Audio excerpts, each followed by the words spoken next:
¿Sabías que tu cerebro puede ser un aliado fundamental para cerrar más ventas? Hola, soy Víctor Segarra, coach y conferencista motivacional.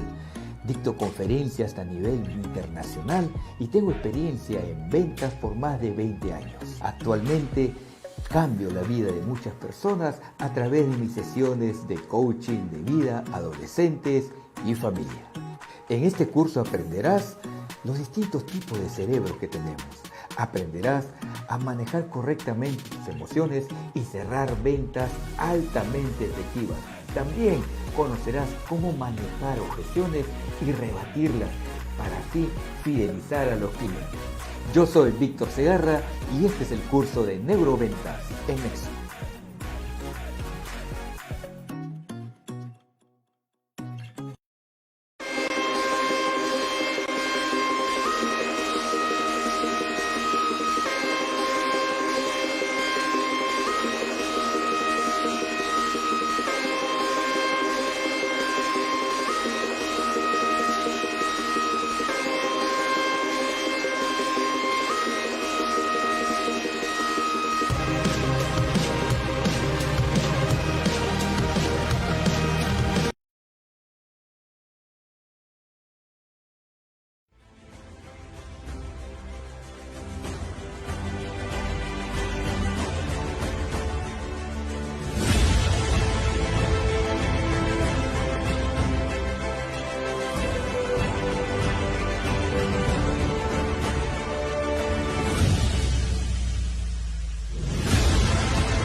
El tema de hoy es Jesús y sus años perdidos y María Magdalena. Como hace 2 semanas tratamos el tema y quedaron pendientes varios detalles sobre su vida, como el hecho de los últimos años perdidos, los últimos 5 años, que hablamos de hasta los 25 años, nos quedaron 5 años pendientes, nos quedaron muchas preguntas sobre su relación con María Magdalena.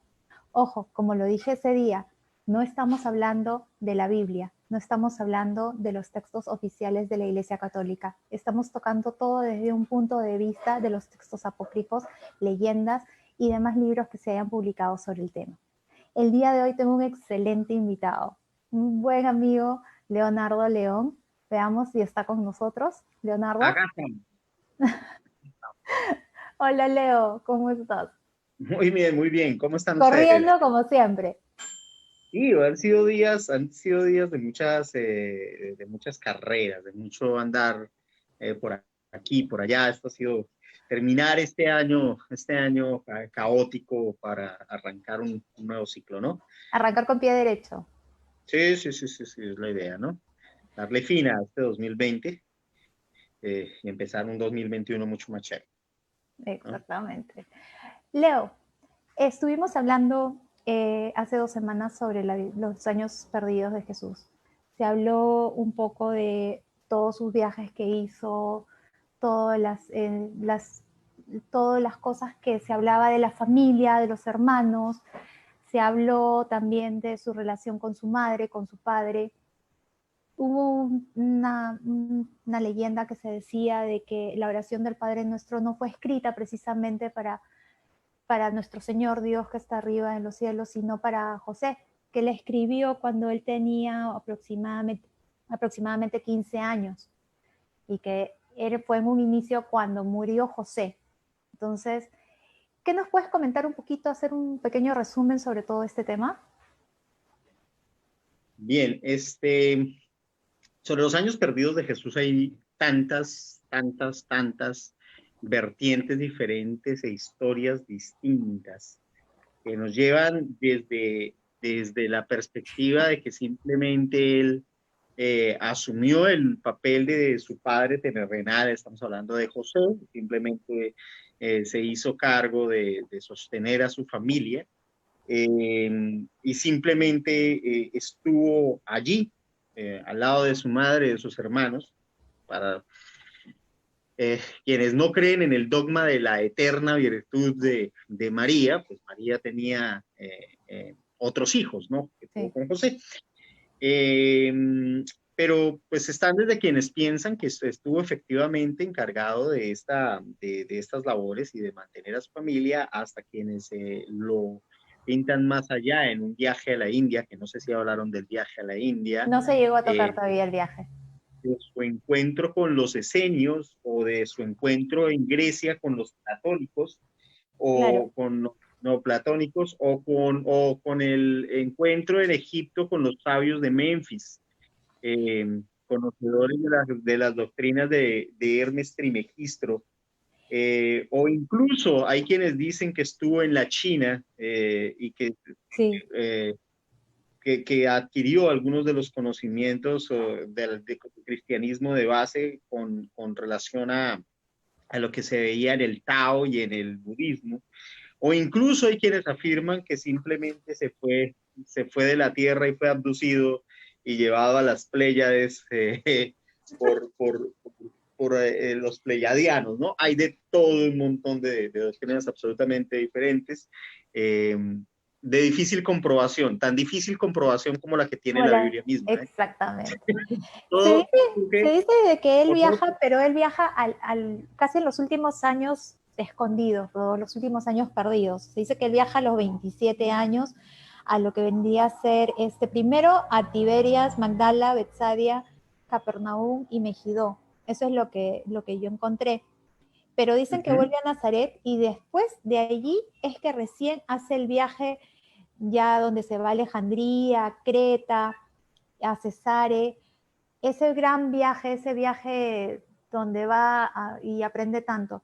Pero ese viaje lo realiza más o menos entre los 27 y 28 años. Hay más viajes aparte de eso, porque anteriormente, bueno, tenías los viajes, se podría decir a zonas cercanas, que eran Jerusalén, donde podía, bueno, ir a presentar a los hermanos, porque era su responsabilidad ir a presentar a los hermanos ante las autoridades para ir como que diciendo son mayores de edad, ya pueden asumir más responsabilidades, ¿no? sí. ¿Hay más viajes? Hay, por ejemplo, hay un indio, un, Uh-huh. un indio que es un escritor, Ganesh Savarkar, Sí, quien básicamente escribió a mediados del siglo pasado, escribió un libro que se llama Introducción a Cristo, en donde plantea que en realidad Jesucristo eh, era hindú, y que no había muerto en la cruz sino en la India. ¿Sí? Entonces, de hecho, el planteamiento de este personaje de Ganesh Savarkar es que Jesús tenía un hermano que fue sacrificado por él en la cruz, que no fue él quien estuvo ahí. ¿Sí?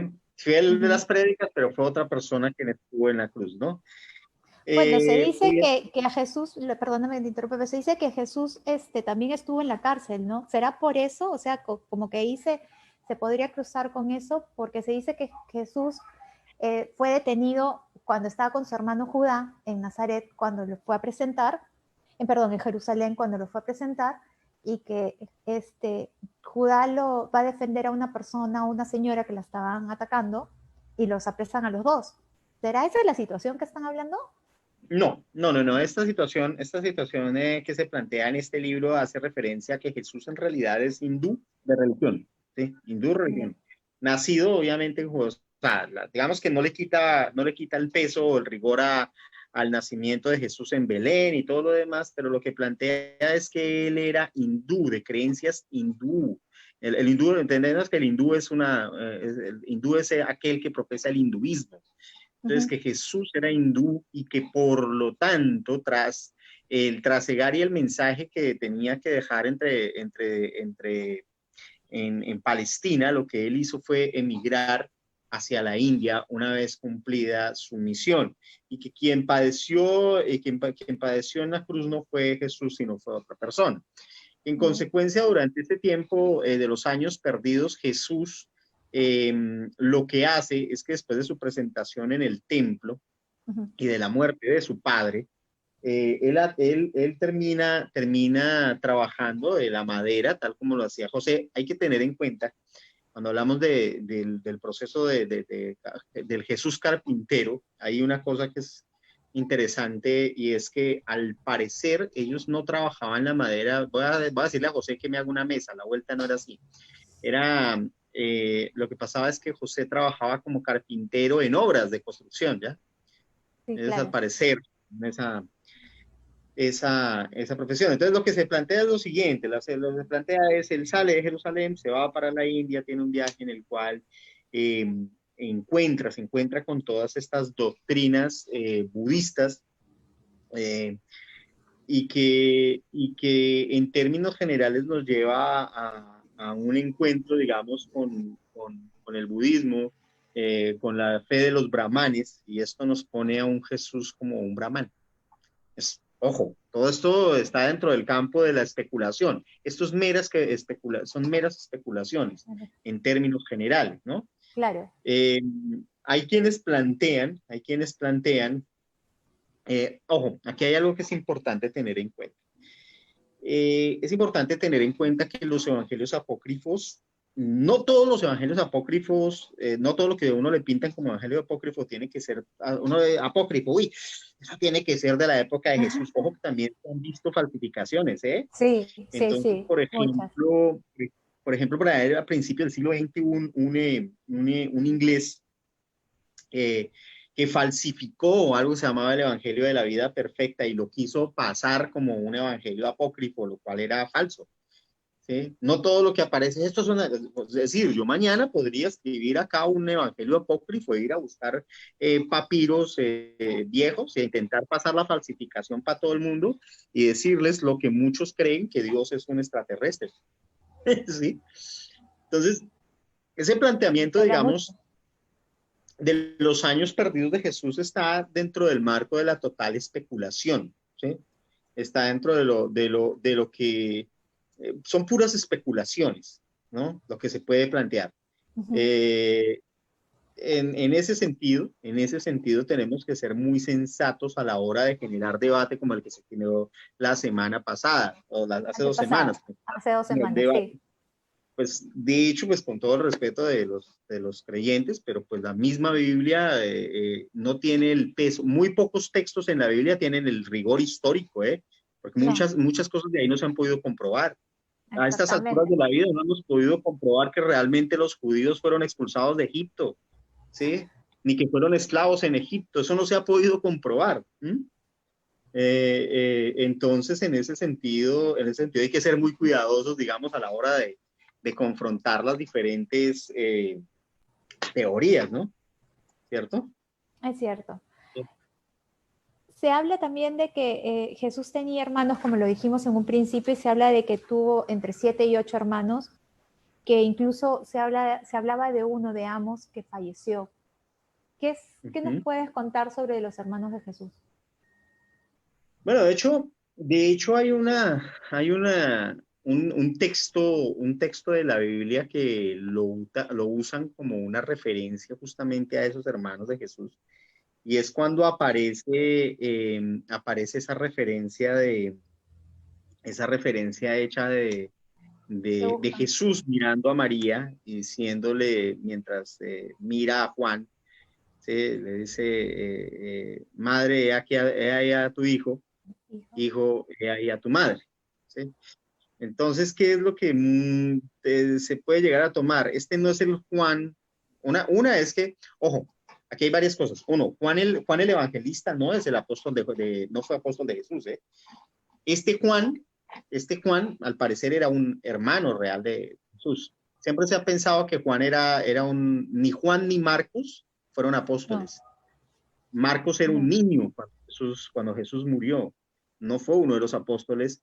Y el Juan el evangelista, que fue quien escribió el Apocalipsis, no fue Juan el apóstol, fue otro Juan. Para que lo tengamos en cuenta. Sí. Hay quienes dicen que este Juan, a quien él se refiere cuando mira a María y le dice, madre, he ahí a tu hijo, hijo, he ahí tu madre, dicen que es otro completamente diferente al apóstol. ¿Mm? Claro, Pero porque todo es especulación, ¿no? claro, él tiene varios hermanos y entre esos podría estar Juan. ¿Hay alguna otro pasaje en la Biblia donde se habla de los hermanos de Jesús? Me parece que hay otro. Sí, ahí está, ahí está. ¿Tú Marcos 6, tienes a la mano el Marcos 6:7? Víctor. Aquí está. Dice Marcos 6 del 7 al 13, literalmente. Sí, ¿Dice eso? No, no dice. sí, ¿Dónde está? después.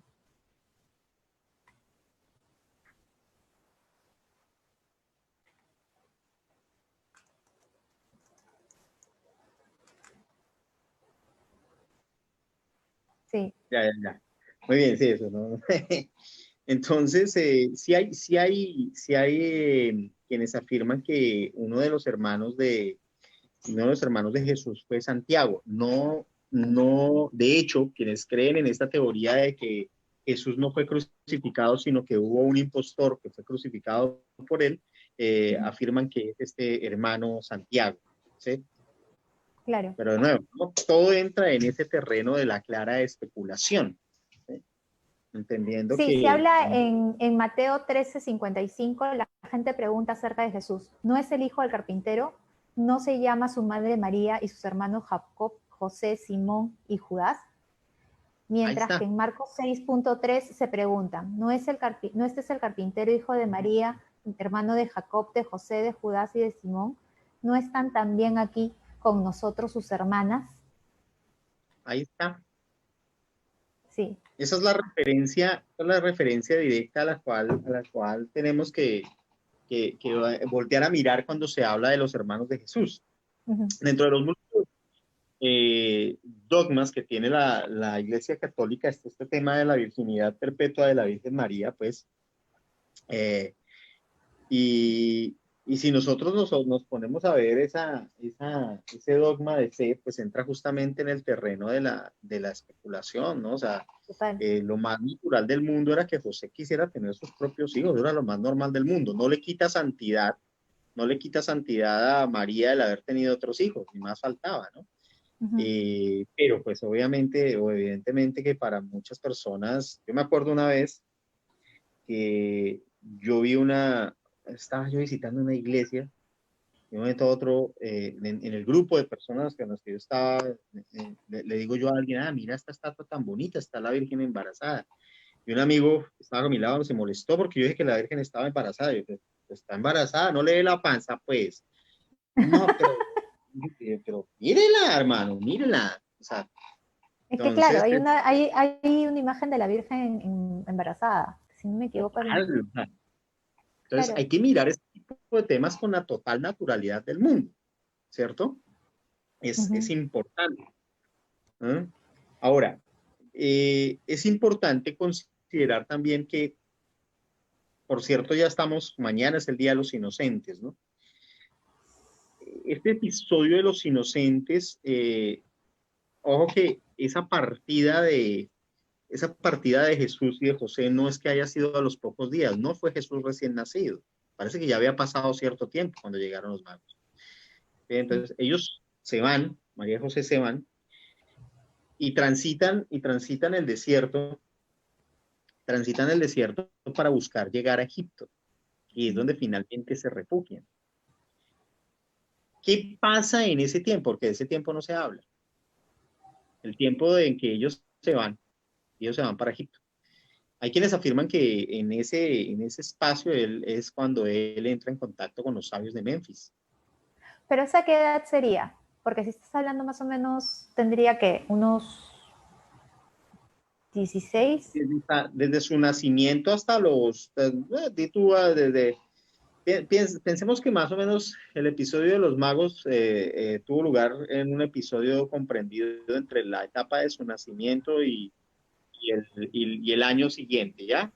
Desde Claro, ese momento. pero ahí me queda una duda, porque según datos históricos, o sea, datos de la Biblia, perdón, no históricos, te dicen de que los Reyes Magos se cruzan con Herodes y que Ujú. precisamente no regresan por la misma ruta porque Herodes que no querían darle la información del nuevo rey, del rey de los judíos, a Herodes. Ujú. Y a raíz de esta información que recibe Herodes es que hace la matanza de los bebés, de los primeros niños o de los niños. Entonces, Claro, eso no estaría desencajado porque esa matanza sí de alguna manera tiene una base histórica. O sea, hay porque varias. se habla también de la matanza en hechos históricos y también en base a eso se calcula la edad más o menos de nacimiento o el año de nacimiento de Cristo. Entonces, ahí no me... ¿Cómo Hay encajaría eso varias ahí? cosas. Sobre la matanza de los inocentes, al igual que sobre muchos hechos que están en la Biblia, no hay restos, no hay nada. No, ¿Sí? no era esto. Sí. No han encontrado los restos de niños pasados a espada en Judea, Uh-huh. particularmente en Belén. ¿Sí? No han Claro. encontrado algo semejante. Eh, y eso pues nos hace pensar además, cuántos niños podrían haber sido sacrificados en realidad en Belén en ese caso. ¿Cuántos niños podría haber en una aldea menores de 3 años? Claro. Entonces, No mucho. hay que tener en cuenta o hay que considerar también el hecho de cuánto se demoraron los magos los magos en llegar para cruzarse con esta información. Y ojo que esta información que Herodes obtiene se basa en las profecías que están establecidas, ¿sí? Uh-huh. Donde además los judíos, que de hecho ellos todavía siguen esperando un Mesías que es guerrero, es un jefe militar. Entonces, este Herodes, que es Herodes el Grande, ojo que hay dos Herodes, en la Biblia aparecen mencionados dos Herodes puntualmente. Uno es Herodes el Grande, que es el famoso Herodes de la matanza de los inocentes, y está Herodes Antipas, que es el que hace referencia a la Biblia durante la crucifixión de Cristo. Claro. Entonces, se dice que él y sus padres se van hacia Egipto. ¿A qué lugar de Egipto? La Biblia no registra hacia dónde se fueron. Simplemente dice que se fueron para Egipto. Claro. ¿Sí? Esto es atravesar el desierto con un niño pequeño. ¿Sí? Recordemos, vamos a pensar cómo pudo haber sido ese viaje, ¿no? Entonces, si nos atenemos a María llegando embarazada a lomos de burro a Belén, ¿ya? Entonces, ¿con qué iban a viajar? ¿Con un burro que posiblemente No. era Tengo que ver. José tan pobre como nos lo plantea la Biblia o realmente era un maestro de construcción? Claro. Pobre no era en una época donde se estaba reconstruyendo el templo del rey Salomón, que era la época de Herodes el Grande, quien además invertía mucho dinero en obras. ¿Era realmente Sí. tan pobre José? Entonces Además, se va. además, claro, a Jesús se le dice el hijo del carpintero, como que, el hijo del carpintero. Entonces se le habla como que José era de no muy buena posición, pero tampoco era alguien Claro, ¿no? entonces hay que entender además que José era un artesano y vamos a irnos a ese tiempo, ¿sí? ¿Qué había? Cómo estaban las clases sociales en esa época? ¿Sí? Y vamos a entender que definitivamente el artesano sí estaba a un nivel por encima de lo que estaba el pescador o el agricultor, ¿sí? Claro. Era así, ¿sí? Entonces, quizá no era un hombre rico, pero tampoco era un hombre tan pobre como se pretende, ¿no? Entonces, ellos se van para Egipto. Y ahí viene una teoría que es la de que sí, entró en contacto con los sabios de Memphis. En esto de la sabiduría de Memphis, estamos hablando de que la doctrina masónica tiene muchísimo ahí que ver, porque resulta que en masonería se recurre mucho, se va mucho hacia el tema de esta sabiduría de los antiguos egipcios, particularmente por el tema de la construcción, ¿sí? Y particularmente se habla mucho de los sabios de Memphis y de Hermes Trismegisto dentro de toda la doctrina de lo que tiene que ver con los masones. El equivalión.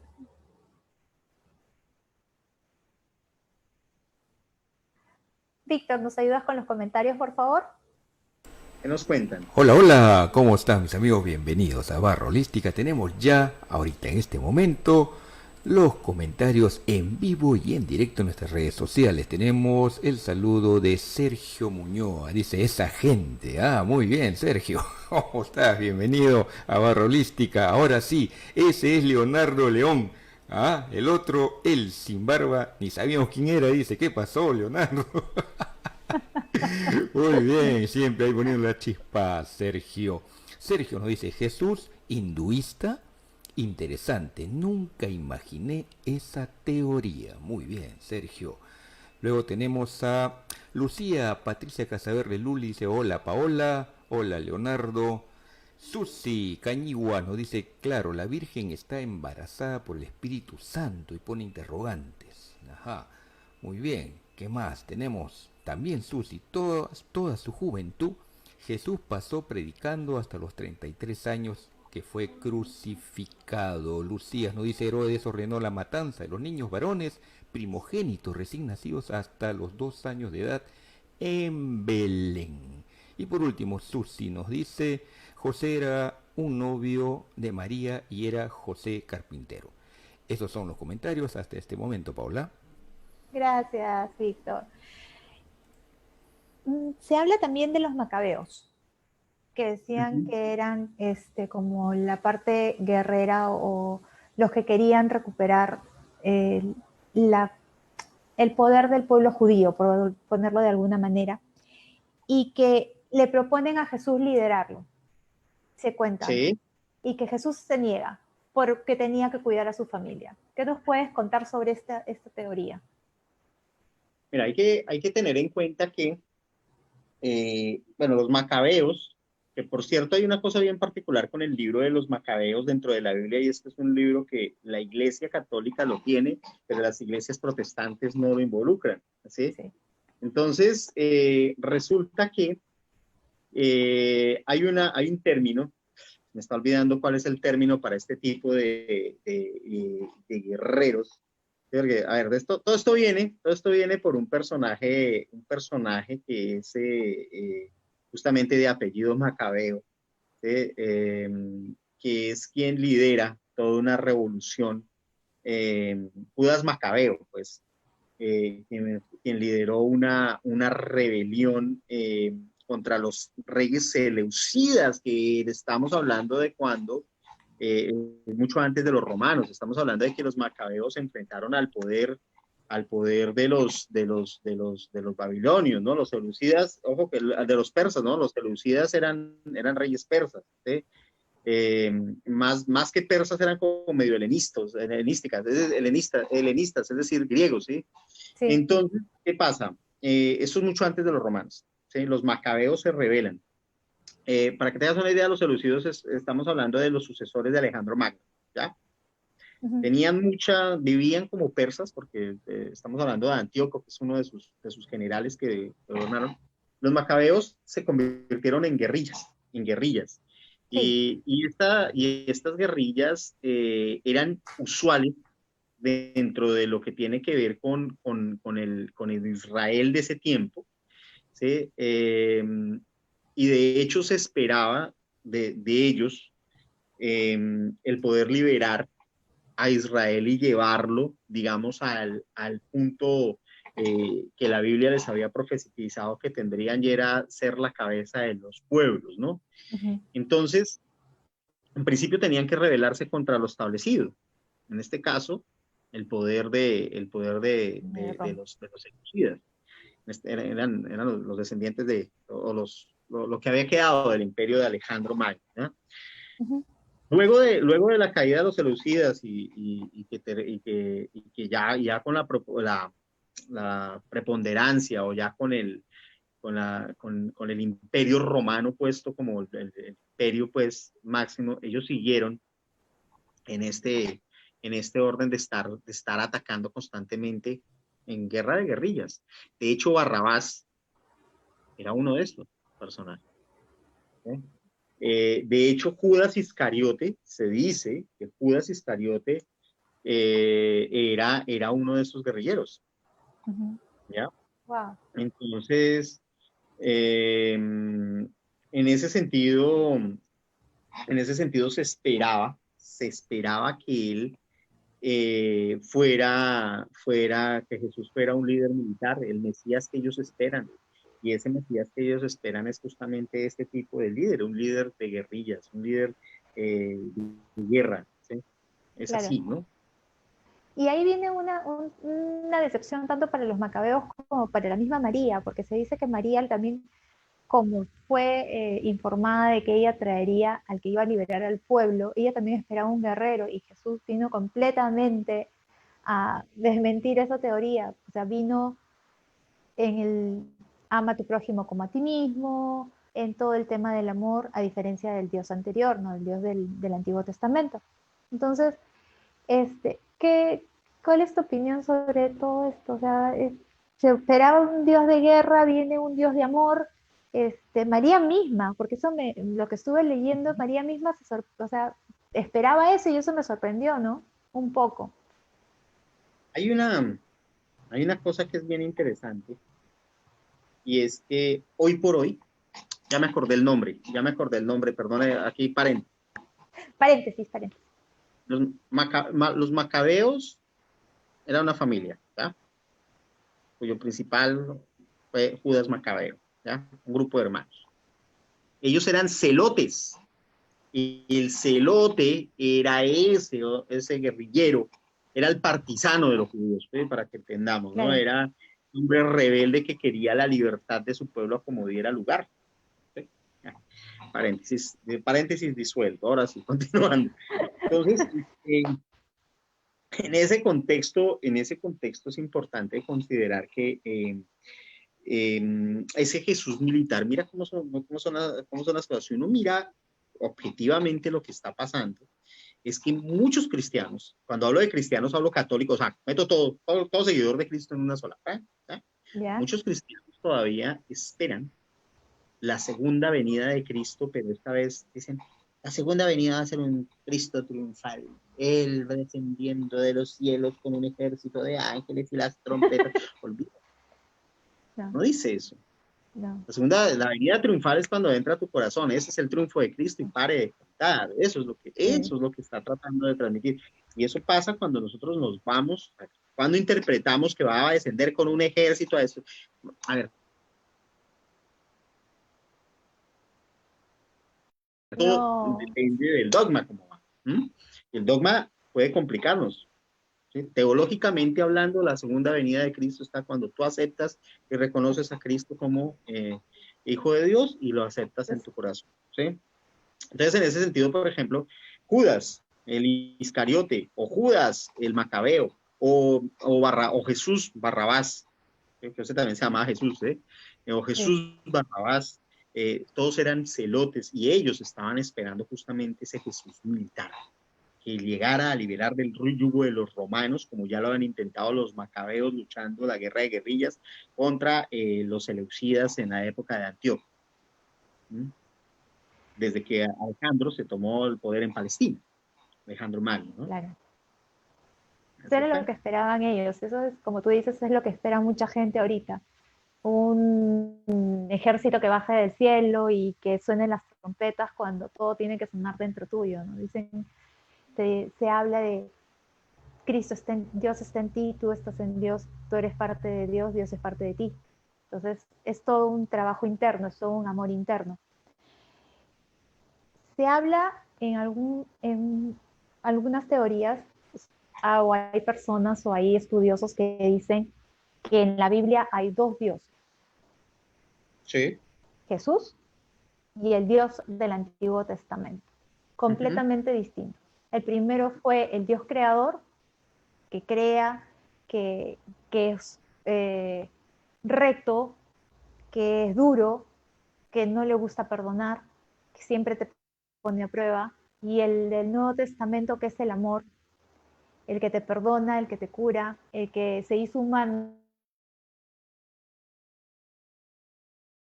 Esto ¿Cuál es podemos tu llevarlo opinión? incluso un poco más allá, un paso más arriba.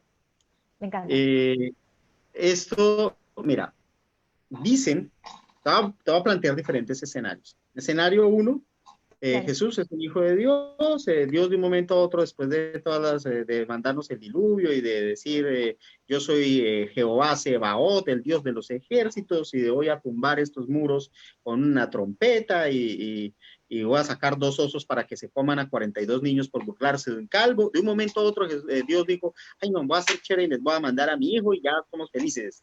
Eh, yo soy amor. Teoría 1, digamos, normal.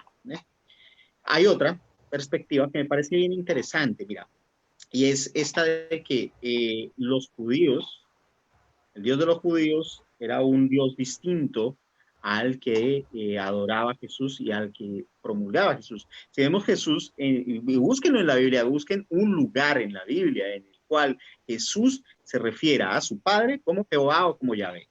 No lo van a encontrar. O como cualquiera de los nombres que le puedan dar a él. No, si te das cuenta, él es Dios, ¿no? No lo vas a encontrar.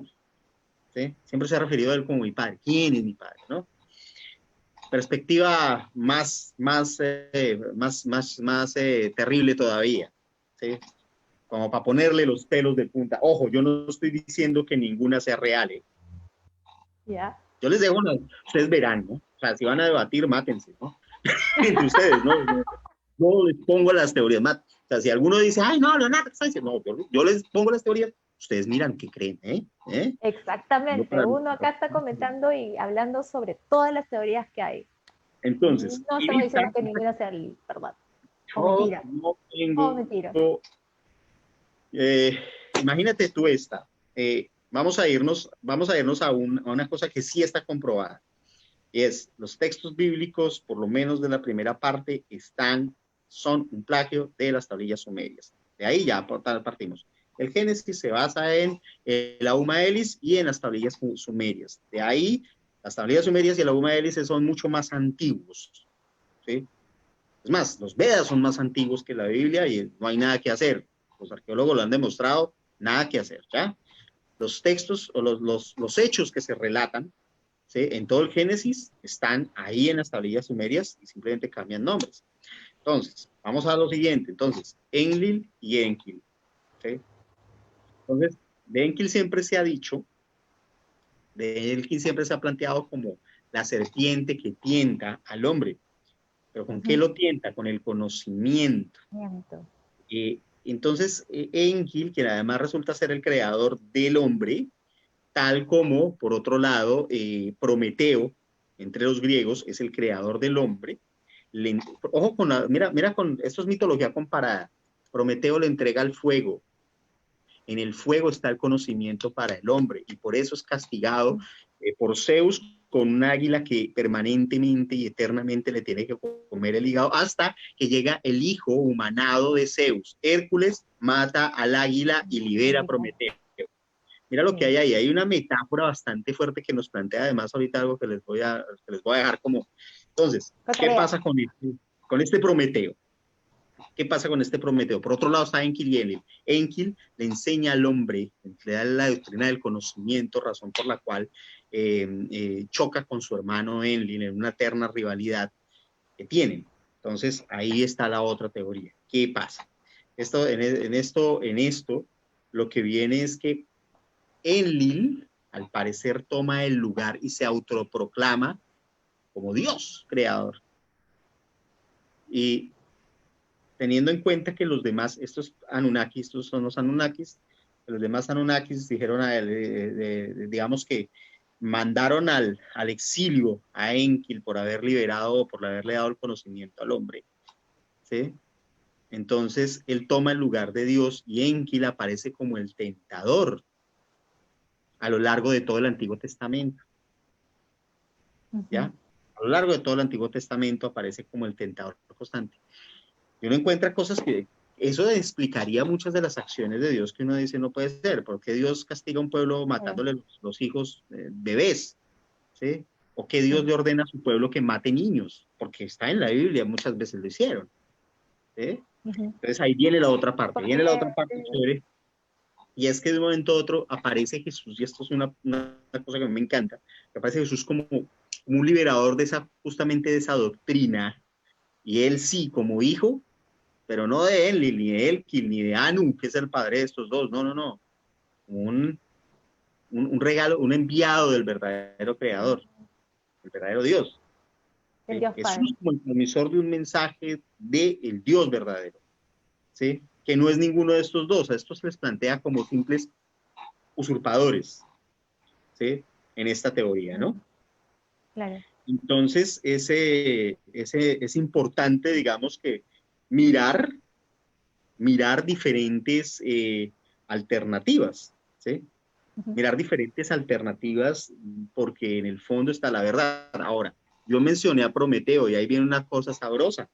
Otra de las teorías dice que en los años perdidos de Jesús, él se va efectivamente en ese viaje a Alejandría, estando en los tiempos de la biblioteca de Alejandría, ¿sí? ¿Sí? Wow. Donde se almacenaba el conocimiento del mundo griego. Y en este contacto, Alejandría está en Egipto, ¿sí? Pero ahí el mundo antiguo tenía almacenado todo el conocimiento y él absorbe una buena cantidad de cosas y entre otras tantas, en Alejandría es donde adquiere el conocimiento de las doctrinas eso no son doctrinas, más bien del pensamiento neoplatónico. De ahí que una buena parte del pensamiento cristiano primitivo tiene mucho que ver con la doctrina, o la doctrina no, sino más bien con las enseñanzas, con el conocimiento impartido por los platónicos, ¿sí? Entonces podemos llegar a encontrarnos mucho de ahí. ¿Mm? Entonces, el planteamiento queda. ¿Mm? Hay algunos comentarios, ¿no, Víctor? A ver, ¿qué dicen los? ¿Víctor? Hoy creo que Víctor se desconectó el micro. Bueno, hay unas...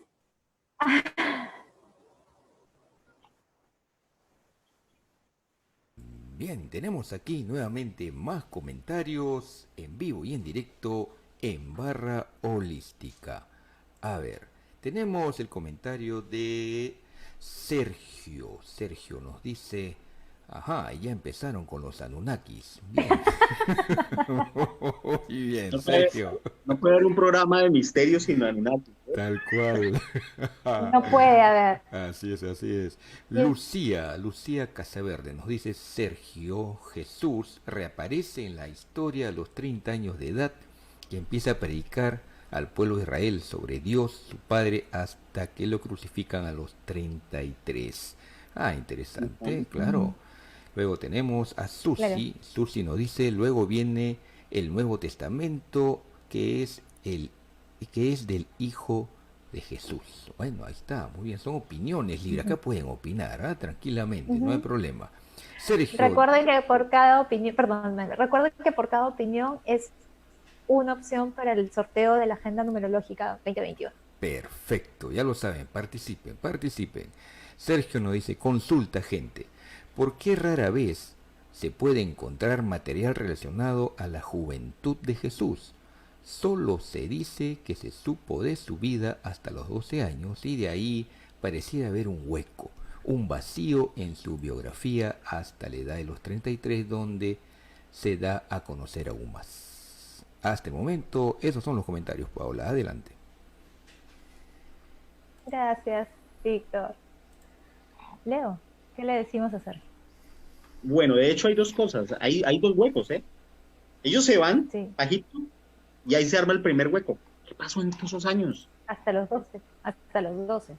¿Qué pasó desde que ellos se fueron hasta allá? ¿Dónde anduvo este man? Hasta que finalmente llega y en Colombia decimos les pegó su peinada a los ancianos en el templo, ¿no? Pero ¿dónde?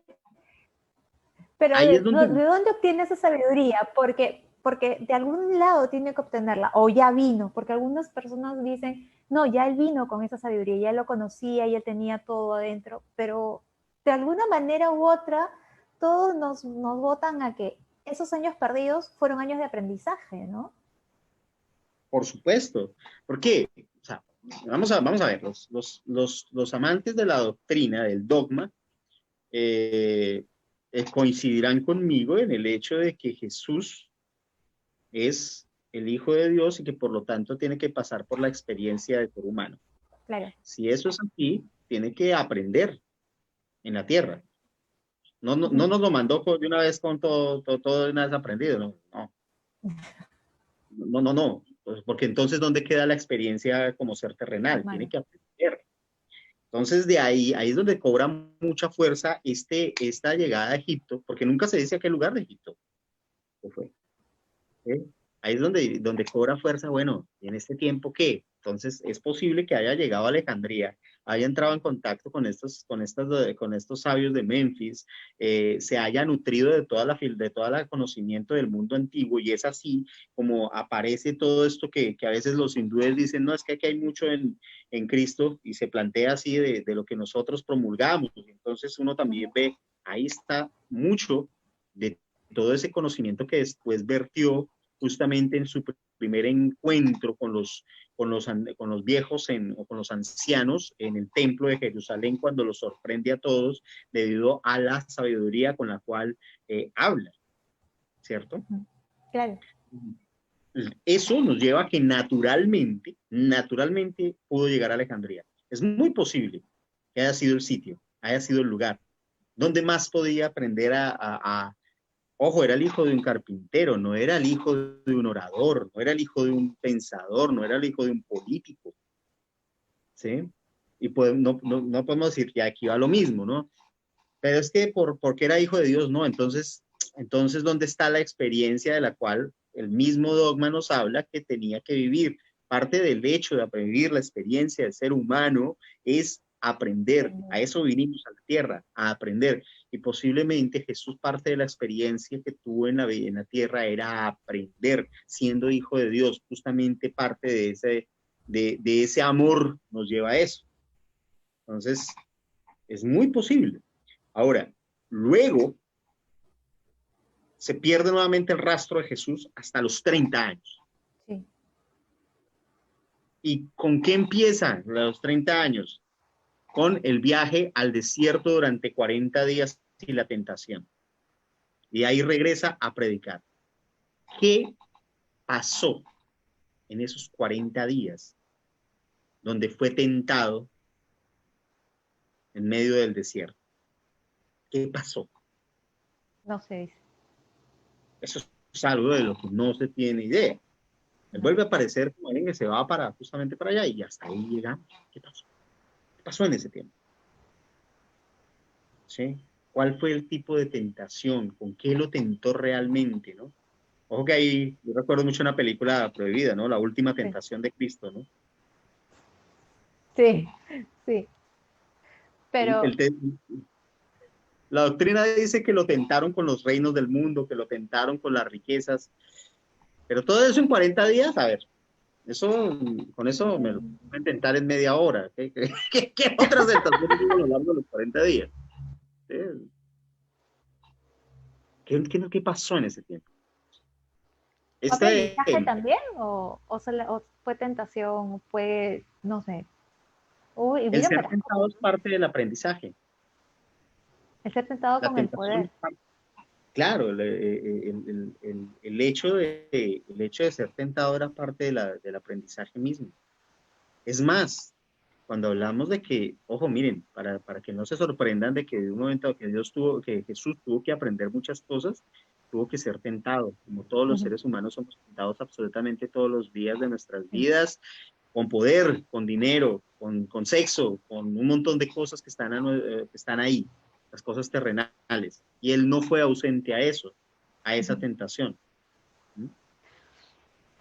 Hablando del tema, se habla de María Magdalena y eso creo que lo hemos tocado en algunos programas anteriores.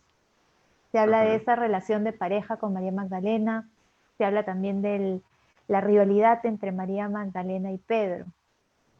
así es. ¿Qué nos puedes decir sobre María Magdalena y Jesús? Ellos que no hay una confirmación de que hayan tenido una relación de pareja, no hay una confirmación de que no la hayan tenido. Ella estaba supuestamente entre los seguidores de Jesús, las seguidoras de Jesús, y ella es la primera que lo ve resucitado. Entonces, Aquí hay algo bien importante a tener en cuenta, y es que en lo que pasa con María Magdalena, hay dos cosas. Uno, el tema de María Magdalena como pareja de Jesús se popularizó gracias Al ¿cómo se Código llama? Da Vinci. El Código Da Al Vinci. Código Da Vinci. Se popularizó esta teoría de que habían sido pareja, de que habían dejado descendencia y todo lo demás, y que su descendencia, incluso hay quienes ponen en su descendencia varios de los reyes de Europa, cuyas familias todavía gobiernan el mundo, ¿ya? Eso es una teoría loca, ¿no? Nunca se ha podido demostrar algo semejante. Lo que sí es claro, lo que sí es claro, es más, ojo, aquí viene la otra parte. En ninguna parte se menciona que María Magdalena era o sea, la gente lo da por hecho, pero en la Biblia no dice que María Magdalena era la prostituta de la cual se hacía No, referencia. Ahí no se hace no. referencia, dice eso. Sin embargo, la gente da por hecho. Lo que pasa, claro, lo que pasa es que de algún modo juntan a todas las Marías. O sea, un Sí, nombre, podríamos decirlo, popular en esa época. Entonces, María la prostituta, María la pecadora y María Magdalena. entonces Entonces, ahí va la otra parte. claro. Respecto a la Magdalena, hay una reivindicación de la figura de la mujer por parte de Jesús. Ujú. No solamente con María Magdalena, sino con esta otra María, la prostituta. No Ujú. solamente con ella, con las hermanas de Lázaro, con Marta y María, creo que también era la otra hermana de Sí. Lázaro. Es más, hay una teoría anterior que dice que la que tenía una relación con Jesús era María, la hermana de Lázaro, ¿eh?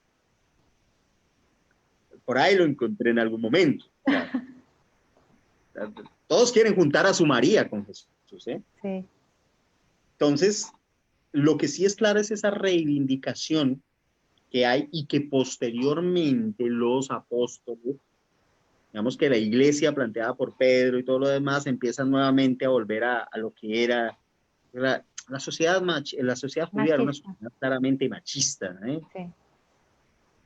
Si tú miras la misma Biblia, plantea a la mujer como el objeto de tentación y como La eh, pecadora. la pecadora, la aliada de Satanás, el hombre es bueno, ¿no? Sí, Ahora, no porque es que los inclusive, griegos hayan sido tampoco tan chéveres en ese sentido. Recordemos no, que no, no, Sócrates era que las quisiera mucho, ¿eh? no, no, tampoco, tampoco. En ese sentido se parece. Pero, claro, porque inclusive hablan de la mujer que fue infiel, la que fue apedreada, donde, claro, donde él dice que tire la primera, el que esté libre de pecado que tire la primera piedra. Y no te hablan nunca de un hombre infiel que haya sido apedreado. Ujú. Sí, exactamente. Entonces, se habla mucho de la imagen de Jesús. No hay una imagen fija, no hay un cuadro, se habla del manto de Turín. Pero también se duda del manto de Turín. Ojo, que también salieron muchos estudios que decían de que no era real. Se habla de que él debió tener rasgos toscos, rasgos fuertes debido junto a la raza, a la zona donde vivía, debido al trabajo que hacía. Se habla de que era carpintero, que también trabajó con metales más adelante. ¿Qué nos puedes comentar sobre la parte física? Porque me imagino que también si estás hablando de las tentaciones, eso también debe haber de alguna manera sido parte de su tentación o de pasar tentaciones por eso. Es curioso porque uno ve las representaciones de Jesús y ese Jesús nórdico. Si uno mira el cuadro de Jesús, es un vikingo, por Dios. Rubio, de ojos azules. ¿De O sea, dónde? ¿de dónde venía? ¿De Escandinavia? No, pues. Jesús vivía en Palestina, Sí, ¿sí? Jesús vivía en Palestina, ¿ya? Y en eso tenemos que ser absolutamente claros. O sea, es más, el color de la piel, claro, debía ser un color afeitunado, obvio, ¿sí? Porque pues, el calor del lugar daba para ello. Sus manos debían ser unas manos gruesas, eran las manos de un artesano, ¿sí? Eran las manos de un hombre que trabajaba la madera. Y ojo, vuelvo a lo mismo, olvídense del dogma. Dios en su perfección sabía qué hacer o cómo hacer para que su hijo pasara por lo que era ser humano. bueno, proveer, porque eso no que nadie lo ha pensado, ¿no? Jesús tenía que conseguir dónde comer, o sea, tenía que conseguir el alimento, no era que levanto la mano y estoy ahí, sino cuál era cuál era la gracia, ¿no? De vivir la vida humana. El alimento suyo y de sus hermanos y de su madre. ¿Por De qué? su madre. Dice que Jesús murió, que José murió estando muy joven Jesús. Sí, claro. A los 15 se dice, ¿no? A los 15, 14, 15. De ahí alguien podría, en una pregunta muy tentadora, uno podría decir, y si eso fue así, ¿por qué Jesús, que tenía el poder de resucitarlo, no lo hizo?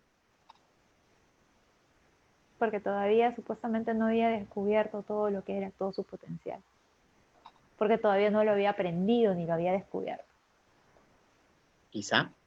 O porque le tocaba también aprender, porque tenía que aprender el dolor, porque era un dolor que todo un ser humano pasa. Exactamente. Exactamente. Es de eso de lo que se trata. ¿Sí? De eso es de lo que se trata. O sea, el plantearnos un Jesús humano nos lleva justamente para mí, ver un Jesús humano en perspectiva, me lleva justamente a tener una fe mucho más Sí, sólida sí. y no basada en dogmas, sino en cosas mucho más tangibles. ¿Sí? Eso me pasó a mí cuando yo empecé a investigar todo esto, a buscar información y todo, era ver un Jesús que igual que uno tenía que proveer, igual que uno sufrió, igual que uno le costaba conseguir las cosas, tenía que ver por sus hermanos, tenía discusiones con la familia, era un ser humano común y corriente, o sea, le tocó vivir eso Vivir la vida de y te un ser hace humano. sentir mejor, te hace sentir más cercano a él, cosa que no sé si algunas personas que solamente se rigen por el dogma lo vean así, pero a mí me generó eso, a mí particularmente me generó el sentirlo más cercano, más relacionada con él. Ahora, yo lo que creo es lo siguiente, o sea, ojo, que la creencia pasa, eh, la creencia no debe ser ciega. Lo que yo supongo Uh-huh. es que efectivamente hasta los 12 años estuvo en este tema de entrar en contacto con el aprendizaje pleno Uh-huh. de todo el conocimiento del mundo antiguo que se podía generar en Alejandría, supongo yo, porque el viaje a Egipto fue claro y Alejandría está en Yeah. Egipto. Claro. ¿Sí? Y de ahí que muchas de sus doctrinas tengan todo este saber antiguo respecto a lo que lleva. Luego, él tiene que sostener a su familia durante mucho tiempo. Porque a los 30 se decide, porque muy posiblemente a los 30 años ya sus hermanos están en la posibilidad de sostener a su mamá y a los hermanos más pequeños. Es así de simple. Y es como que, Claro, porque se dice que a los 30 ya inclusive tenía una hermana que elaboraba, según estas historias que encontré, una hermana que elaboraba quesos, una hermana que elaboraba tejidos, el otro que trabajaba como que en transportes, una cosa así. Entonces ya sus hermanos estaban grandes y él ya puede dejar todo eso. Ya se como que deja la carga familiar.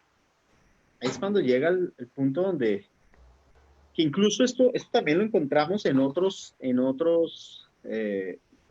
personajes o en otras encarnaciones divinas de otras religiones, como el Buda, cuando deja a su familia y se mete adentro de sí mismo para crear toda la doctrina del budismo, ¿no? Claro. Es ver los asuntos del Padre Celestial dejando un poco al lado el tema de lo terrenal.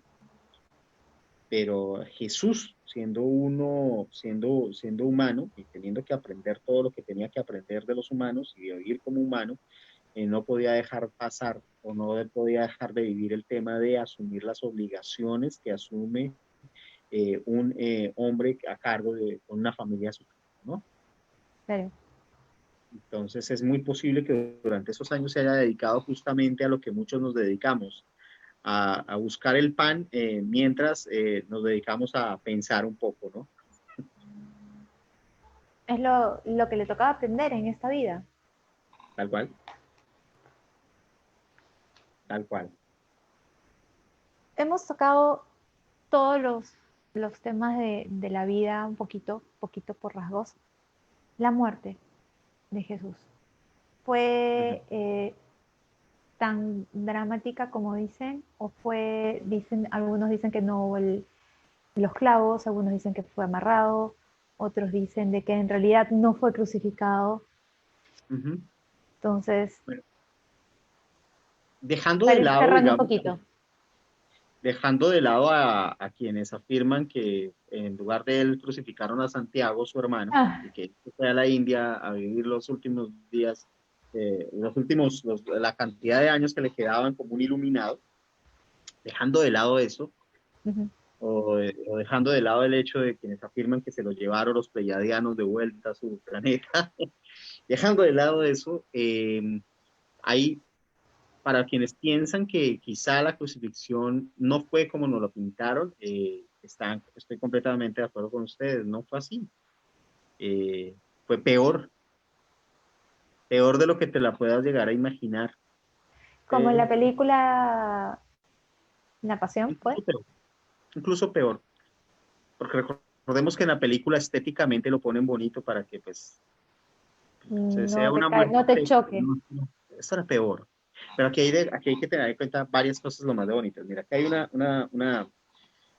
algo que tiene que ver con el Cordero Pascual. ¿Sí? Se identifica a Jesús como sacrificio de Dios en la Pascua. Y el Cordero de Pascua, que recordemos, era el Cordero que se sacrificaba año tras año por parte de los judíos para conmemorar su salida de Egipto. ¿Sí? Bueno, la salida que está en discusión si existió o no existió, pero más allá de eso, esa conmemoración de la salida de Egipto implicaba el sacrificio de un cordero al cual no debía quebrantársele ninguno de sus huesos.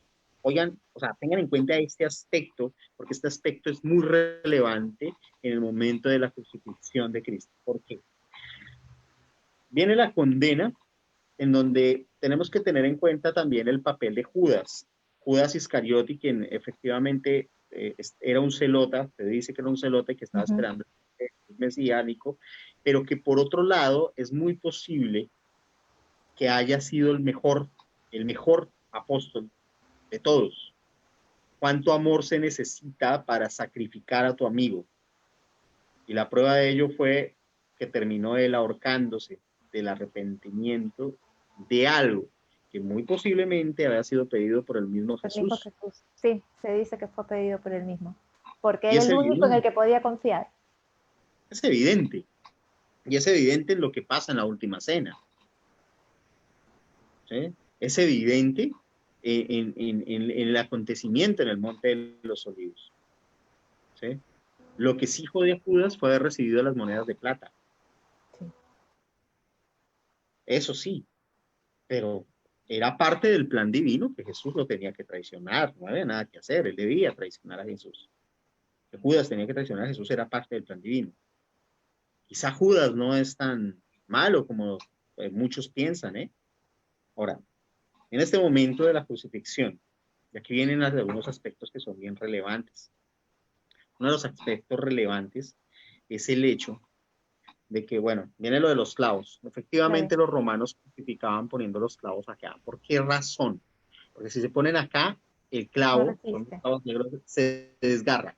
Claro. ¿Sí? Y olvídate de los amarres, no iba con ningún amarre, era el clavo ahí. Ujú.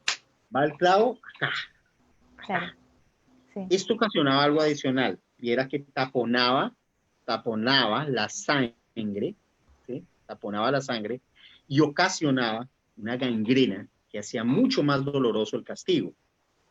La crucifixión debía ser demasiado dolorosa, ¿sí? Y efectivamente el clavo en los pies.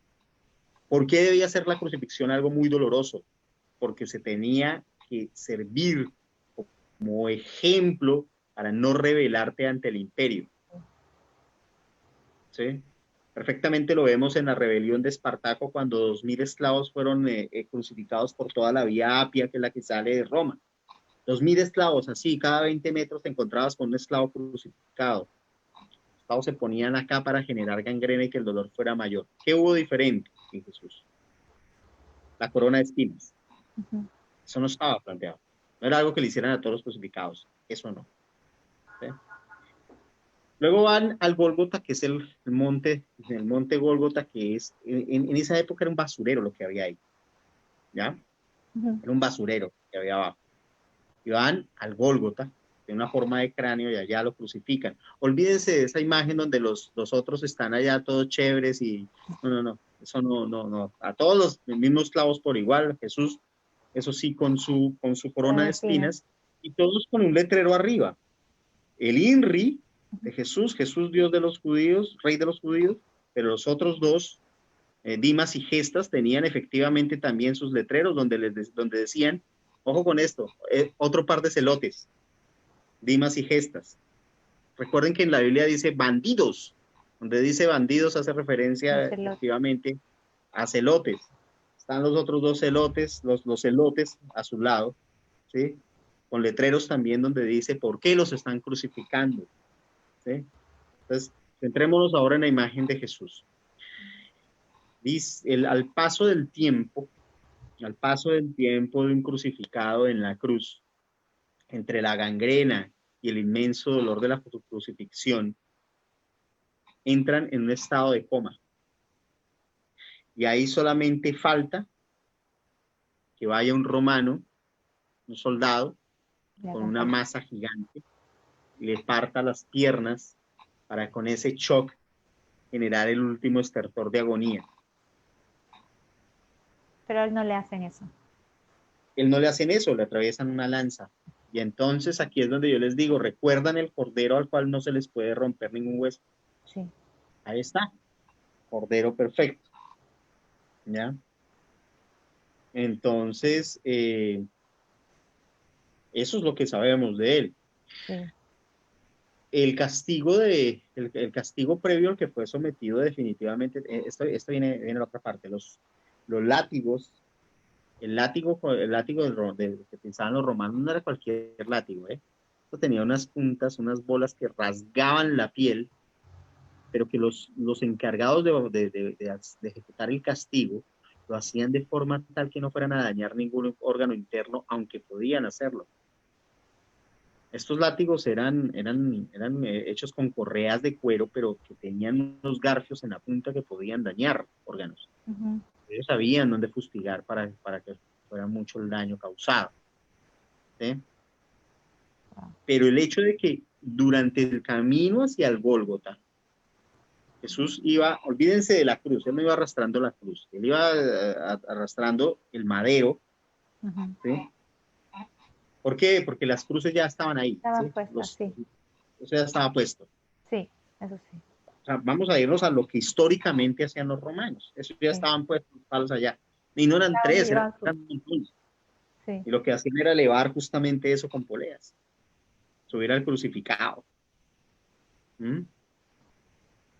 De ahí que no haya una dislocación como tal del hombro. El hombro se disloca solito.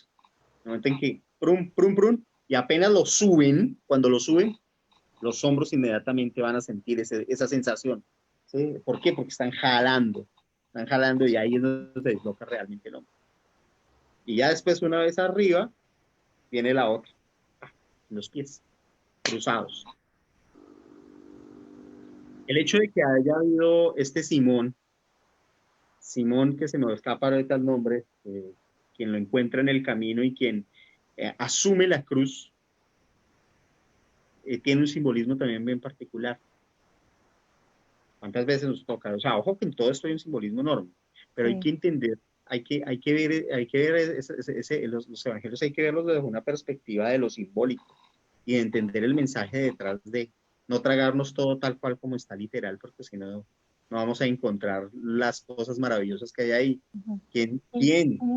Simón de Cirene. Simón de Cirene, sí, Lucía. Sí. ¿Quién, como Simón de Cirene, está entre nosotros dispuesto a coger la cruz de otra persona y llevarla en sus hombros? Simón tomó la cruz de Jesús, pero no por voluntad propia, sino obligado por los romanos. ¿Cuántas veces la vida no te lleva a eso? A asumir la cruz de otro. Es bonito eso. No lo lleva a la reflexión, ¿no? Sí, totalmente. Entonces, digamos que en perspectiva más allá de los años perdidos, está toda esta simbología de cada cosa como viene. En esos años perdidos también hay un mensaje poderoso. Lo que llamamos los años perdidos son los años en los cuales Él Primero, en la primera etapa se dedica a aprender y en la segunda etapa se dedica a cuidar a su familia, hasta que su familia puede cuidar de sí misma sola, ¿sí? Y ahí empieza tu misión.